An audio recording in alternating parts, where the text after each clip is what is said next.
Hello, and welcome to your second lesson on JavaScript. In the previous lesson, we learned about creating variables. And in this lesson, we will learn about conditionals.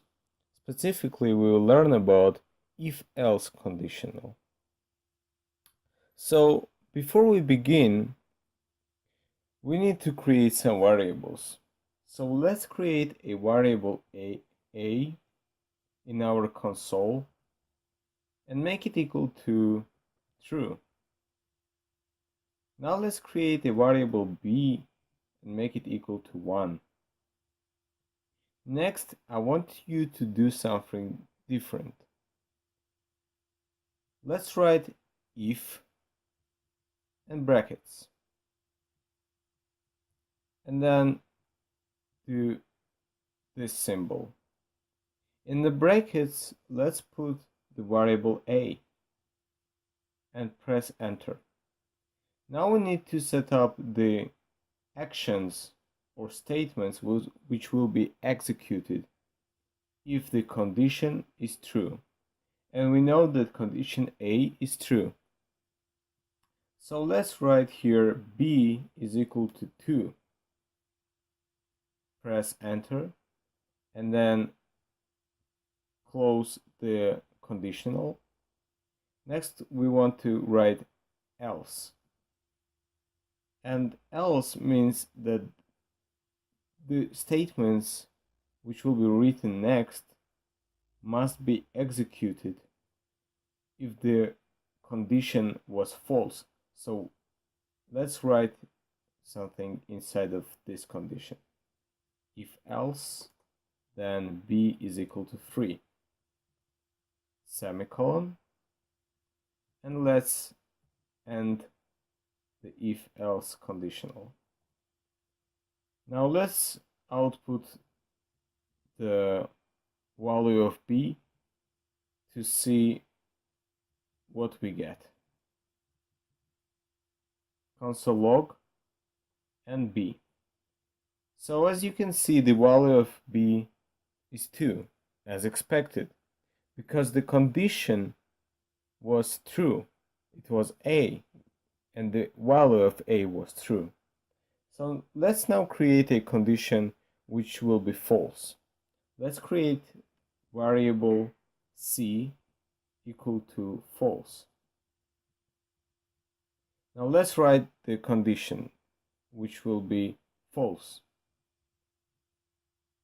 We'll write if c b equals to 45, else b equals to 54.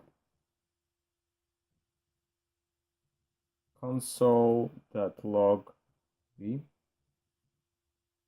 and we get the value of 54. That's because we went into the condition where the value of c was false, and we got statements executed in the else of the if-else conditional. This conditional can be written simply in one form of if, so that if we write if c, then open statements, write b equals to 234, and then close if, and we don't write else after it, it will still be executed. But since c is false, the statements inside of if will not be executed. Also, additionally, you can add else if statement. Else if will allow you to create multiple questions, multiple conditionals, and you can test the value of different variables using it. So we have a variable a and variable c. Let's use them in else if conditional. Let's write if c, then something like b equals 22. Then we write else, and then we add if. So if A, then B equals to 55. Now let's close this one. And we can continue, of course, and write another else if. But let's end this one and just write else. B equals to 101. Now let's output the value of B. And as you can see, the value of B was 55.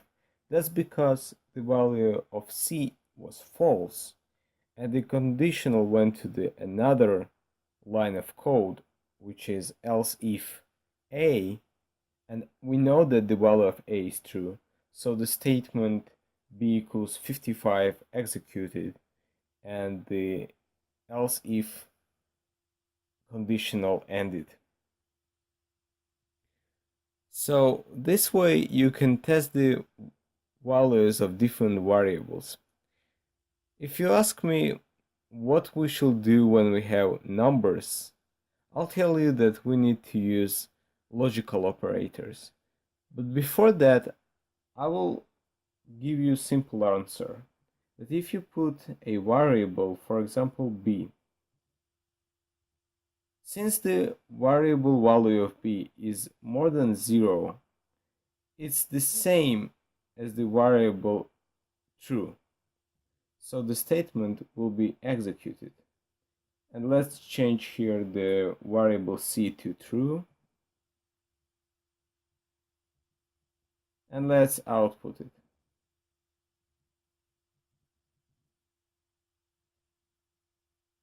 As you can see, the value of c changed to true. That's because b is not equal to 0.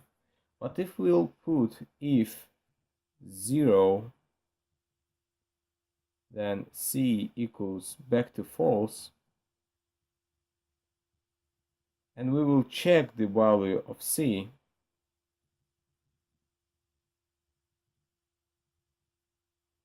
we will see that the value did not change. That's because the condition was false, even though it was number. So your homework will be to write else if conditional using else if 3 times and ending it with one else. Good luck.